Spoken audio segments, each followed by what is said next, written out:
नमस्कार आप सभी को। आज हम इस वीडियो में करने वाले हैं थर्ड चैप्टर के सभी एनसीईआरटी क्वेश्चंस को।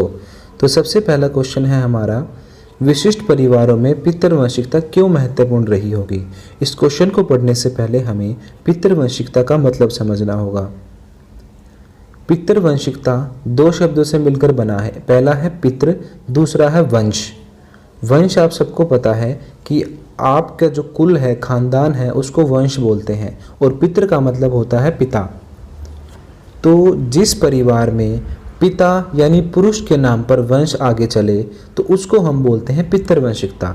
जैसे अभी आपके घर में सबसे बड़े होंगे दादाजी, उसके बाद चलती होगी पापा जी की, उसके बाद जो आपके घर में आपका बड़ा भाई होगा या आप ही बड़े होंगे तो आपकी चलती होगी। तो यही तो है पितृवंशिकता, यानी जब वंश परंपरा पिता से पुत्र में आए और उससे आगे वो पौत्र तक जाए।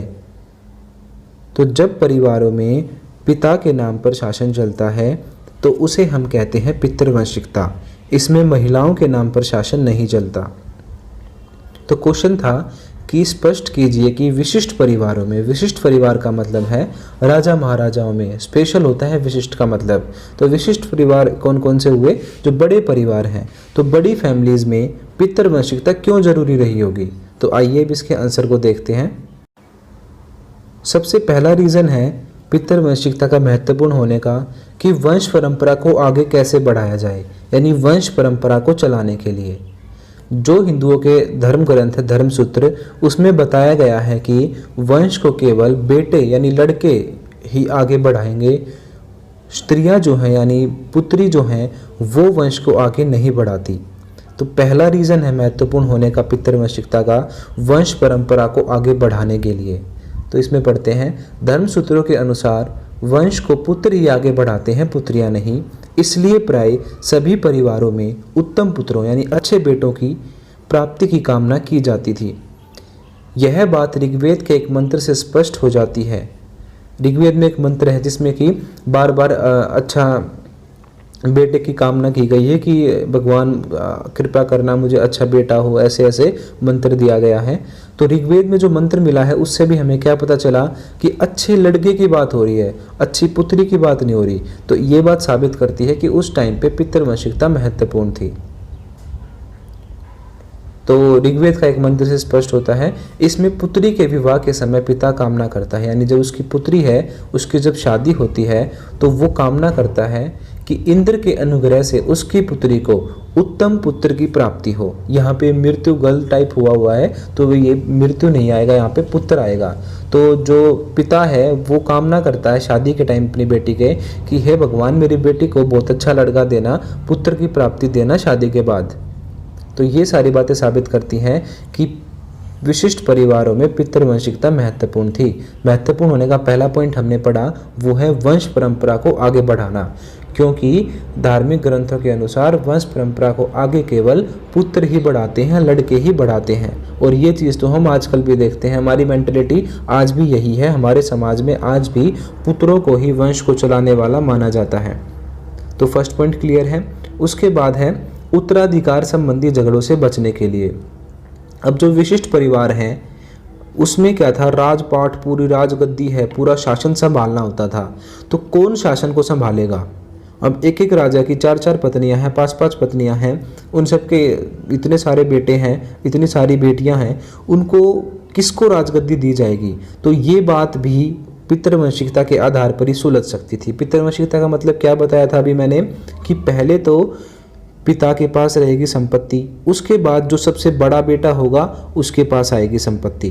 तो इस तरीके से उत्तराधिकार का मतलब होता है कि आगे शासन किसके पास जाएगा। तो उत्तराधिकार का जो झगड़ा था वो सुलझ जाता है।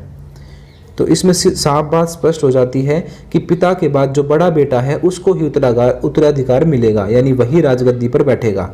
तो दूसरा रीजन है महत्वपूर्ण होने का उत्तराधिकार संबंधी झगड़ों से बचने के लिए। पढ़ते हैं इसको। माता पिता नहीं चाहते थे कि उनकी मृत्यु के बाद उनके परिवार में संपत्ति के उत्तराधिकार के लिए कोई झगड़ा हो। हाँ, बिल्कुल नहीं चाहते थे माता पिता कि आगे बच्चे लड़े राजगद्दी के लिए। तो इसीलिए पितृवंशिकता को अपनाया गया था। राज परिवारों के संदर्भ में उत्तराधिकार में राजगद्दी भी शामिल थी। वही कि राज परिवारों में उत्तराधिकार का मतलब है राजगद्दी पर बैठना, राजा कौन बनेगा।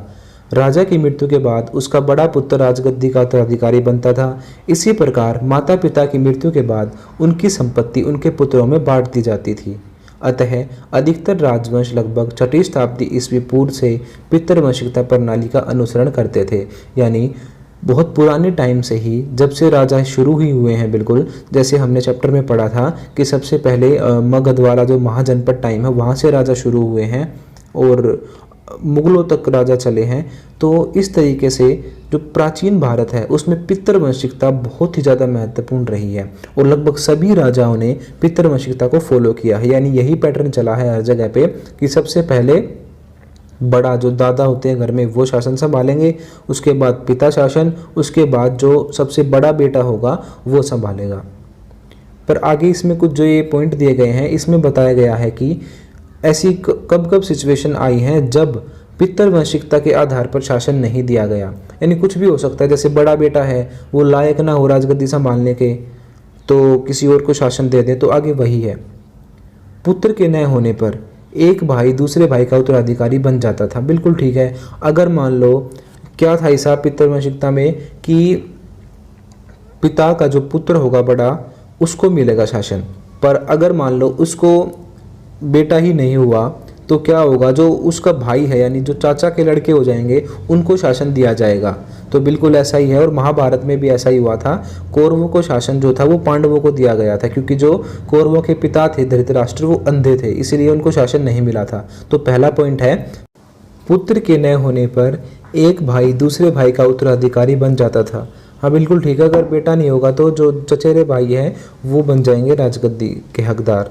उसके बाद दूसरा पॉइंट है कभी कभी सगे संबंधी सिंहासन पर अपना अधिकार जमा लेते थे। तो कई बार क्या है, जबरदस्ती जोर जबरदस्ती से लड़ाई वगैरह करके जो भाई बंधु हैं वो राजगद्दी को हथिया लेते थे। तीसरा है कुछ विशिष्ट का मतलब है स्पेशल सिचुएशंस में, कुछ विशिष्ट परिस्थितियों में स्त्रियां जो हैं वो सत्ता का उपभोग करती थी। एग्जाम्पल है प्रभावती गुप्त का। गुप्त वंश के जो राजा थे उनकी जो चंद्रगुप्त द्वितीय हैं उनकी जो पुत्री थी प्रभावती गुप्त, उनकी शादी की गई थी वाकाटक में। तो वाकाटक में जो उनके पति थे शादी के कुछ टाइम बाद उनकी मृत्यु हो गई थी। तो उनके बाद जो शासन है वो संभाला था प्रभावती गुप्त ने। तो ये पितृवंशिकता का उदाहरण नहीं है, क्योंकि इसमें क्या हुआ है, जो राजगद्दी थी वो बेटे की बजाय किसको गई है, उसकी वाइफ को चली गई, प्रभावती गुप्त को मिला शासन। और पर ये स्पेशल सिचुएशंस है कि वो उसकी मृत्यु हो गई थी इसीलिए हुआ ऐसा। तो इस प्रकार हम सारी चीज़ें देखते हैं कि पुराने परिवारों में यानी प्राचीन भारत में पितृवंशिकता बहुत ही ज़्यादा इम्पोर्टेंट थी। क्यों इम्पोर्टेंट थी? एक तो राजगद्दी की लड़ाई बच जाएगी, दूसरा वंश को आगे कैसे बढ़ाया जाएगा, आपस में झगड़ा नहीं होगा। ये सारी बातें हैं जो पितृवंशिकता को बहुत इंपॉर्टेंट बनाती हैं। और इसमें हमने कुछ उन एग्जाम्पल को भी देख लिया है जो पितृवंशिकता से जुड़े हुए नहीं हैं। जैसे कि प्रभावती गुप्त हैं, वो उनके पति की मृत्यु की वजह से उन्होंने राजपाट को संभाला था। तो इस तरीके से फर्स्ट क्वेश्चन हमारा कंप्लीट हुआ है। तो अब देखते हैं सेकंड क्वेश्चन को। क्या आरंभिक राज्यों में शासक निश्चित रूप से क्षत्रिय ही होते थे? हमने पढ़ा है कि 4 वर्ण होते थे, ब्राह्मण, क्षत्रिय, वैश्य और शूद्र। क्षत्रिय जो है उनका काम क्या होता था, राजपाट को संभालना। तो क्वेश्चन यही है कि क्या पुराने टाइम पर केवल क्षत्रिय ही राजा होते थे या उनके अलावा भी कोई राजा होता था? तो ये क्वेश्चन और इससे जो पहले वाला फर्स्ट क्वेश्चन है, ये दोनों बहुत ही इंपॉर्टेंट क्वेश्चन है इस चैप्टर के, कई बार एग्जाम्स में पूछे गए। और एक और क्वेश्चन आएगा बाद में कि क्या महाभारत को एक ही आदमी ने लिखा है, क्या उसका एक ही लेखक है? ये 3 क्वेश्चन तो बहुत ही ज़्यादा इंपॉर्टेंट है आपके इसमें एनसीईआरटी क्वेश्चंस में। तो ये जो क्वेश्चन है इसके ऊपर मैंने स्पेशल एक अलग वीडियो बना रखी है, उसको आप देख लें और उसी से आप नोट्स को अपने कॉपी में उतार लें। तो एक बार हम इसको यहाँ पे भी डिस्कस कर लेते हैं कि क्या आरंभिक राज्यों में शासक क्षत्रिय ही होते थे? जी नहीं, ऐसा बिल्कुल नहीं है कि क्षत्रिय ही होते थे। हाँ, ब्राह्मण ग्रंथों के अनुसार केवल राजा क्षत्रिय ही होते थे, पर बहुत सारे ऐसे एग्जाम्पल हैं जो ये बातें दिखाते हैं कि केवल राजा क्षत्रिय नहीं होते थे, उनके अलावा भी और कोई होते थे।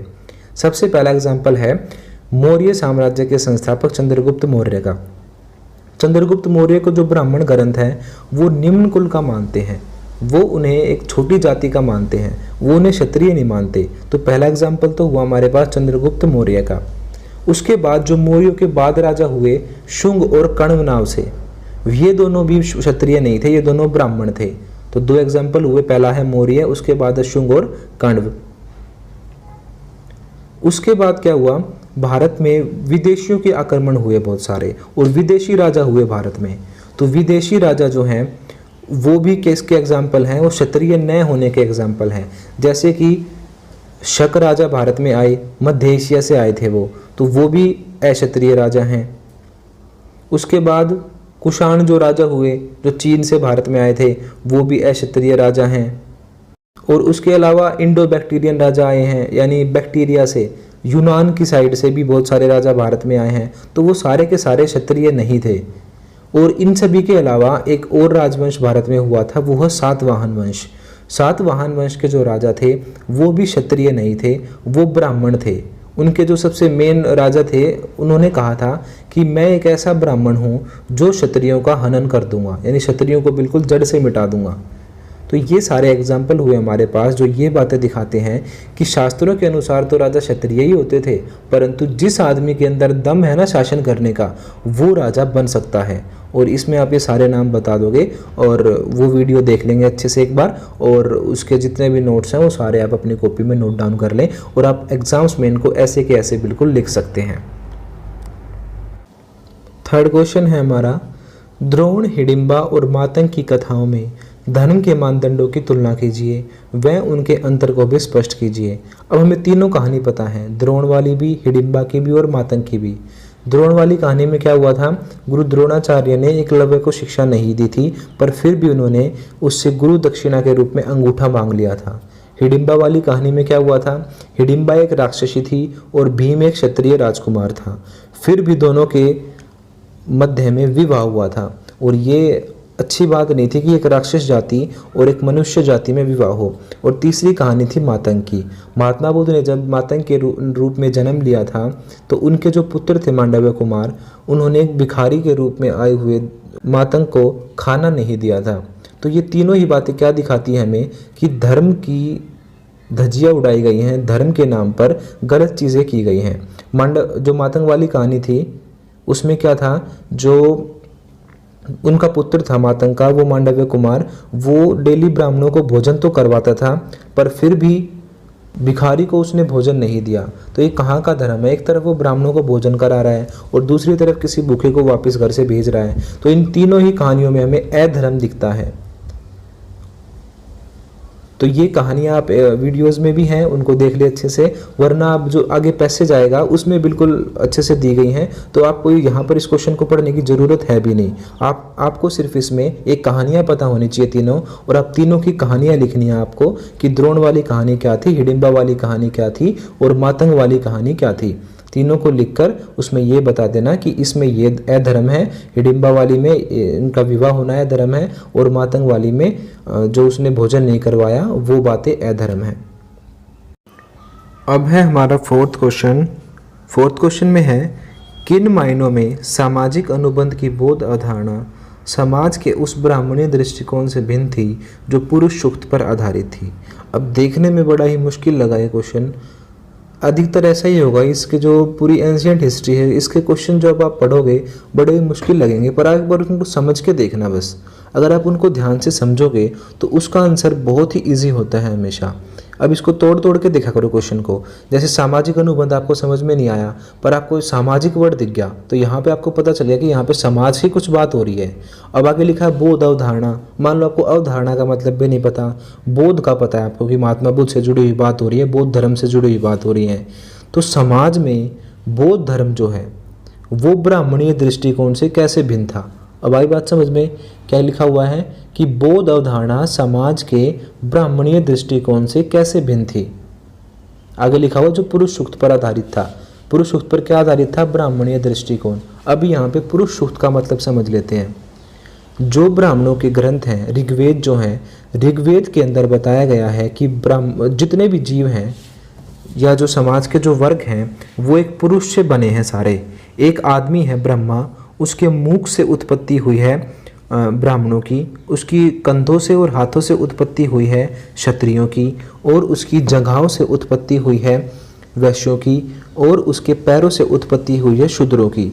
यानी ब्राह्मणीय व्यवस्था में पुरुष शुद्ध का अर्थ हुआ जाति व्यवस्था में बटा होना, या भारतीय समाज का वर्ण व्यवस्था ऊंच नीच में बटा होना। तो जो बौद्ध धर्म है उसका सीधा सा एक ही सिद्धांत था कि सभी लोग समान हैं और समाज में ऊंच नीच बिल्कुल भी नहीं होती, जन्म से कोई ऊंचा या कोई नीचा नहीं होता। तो इस क्वेश्चन में हमें सिर्फ यही बताना है कि जो बौद्ध अवधारणा है उसमें जाति पाति को बिल्कुल भी नहीं माना जाता, परंतु ब्राह्मणीय दृष्टिकोण में पुरुष सूक्त को माना जाता है। और पुरुष सूक्त का मतलब क्या हो गया, जाति पाति और वर्ण व्यवस्था को माना जाता है। तो इस प्रकार हम कह सकते हैं कि बौद्ध अवधारणा ब्राह्मणीय अवधारणा से बिल्कुल अलग है, क्योंकि ब्राह्मणों में जाति व्यवस्था है, वर्ण व्यवस्था है, बौद्ध अवधारणा में ऐसा कुछ भी नहीं है। बाकी जब आप 4th चैप्टर पढ़ोगे तो बौद्ध धर्म की शिक्षाएं जब हम पढ़ेंगे तो आपको ये बात और भी अच्छे से क्लियर हो जाएगी। तो इसी के साथ ये वीडियो हमारी कंप्लीट होती है। अगर आपको वीडियो अच्छी लगी हो और हेल्पफुल लगी है तो इसको अपने दोस्तों तक भी शेयर करें और हमारे चैनल पर लाइक करें, कमेंट करें और सब्सक्राइब करें।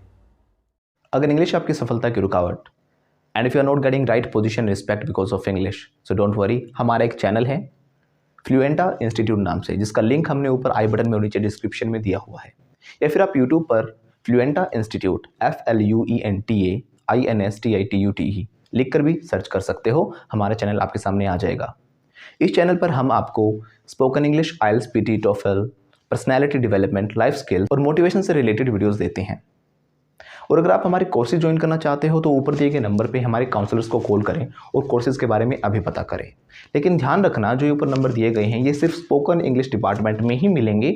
बाकी किसी इन्फॉर्मेशन के लिए या क्वेरी के लिए आप इन नंबर पे कॉल बिल्कुल मत करना, क्योंकि ये सिर्फ स्पोकन इंग्लिश रिलेटेड जो हमारा डिपार्टमेंट है वहीं पर आपकी बातें हो पाएंगी। और अगर आप चाहते हो सब्जेक्ट्स की PDF और कोई और इन्फॉर्मेशन तो आप हमें इंस्टाग्राम पे फॉलो कर सकते हो, जो कि हमने नीचे डिस्क्रिप्शन में दिया हुआ है, या फिर आप सर्च करके भी हमें इंस्टाग्राम पे फॉलो कर सकते हो। हम जितने भी बाकी सोशल मीडिया प्लेटफॉर्म्स हैं हम सभी पर अवेलेबल हैं, आप उन पर भी हमें फॉलो कर सकते हैं। बाकी जो हमारे सब्जेक्ट्स हैं उनकी सभी की वीडियोस हमने प्लेलिस्ट में बिल्कुल सीक्वेंस में डाली हुई हैं। आप जो भी सब्जेक्ट पढ़ना चाहते हो उनकी जो वीडियोज़ हैं प्लेलिस्ट में से सीक्वेंस में ही देखें, जहाँ पर आपको पूरा का पूरा सिलेबस सीक्वेंस में मिल जाएगा। जैसे कि पॉलिटिकल साइंस है, हिस्ट्री है, सिविक्स है, सभी सब्जेक्ट्स हमने अलग अलग से दिए हुए हैं। तो जो हमारे चैनल है फ्लुएंटा इंस्टीट्यूट वो है स्पोकन इंग्लिश के लिए। बाकी अगर आप सभी सब्जेक्ट्स की जो वीडियोस देखना चाहते हो वो आपको इसी चैनल पर मिलेंगी, फ्लुएंटा फैमिली पर। और जो हमारे जितने भी सब्जेक्ट्स हैं उनकी जो वीडियोस हैं वो सारी प्लेलिस्ट में से सीक्वेंस में ही देखें। हमने सारी वीडियोस को अरेंज किया हुआ है प्रॉपरली प्लेलिस्ट के अंदर, जिनका लिंक भी हमने नीचे डिस्क्रिप्शन में दिया हुआ है। Thank you.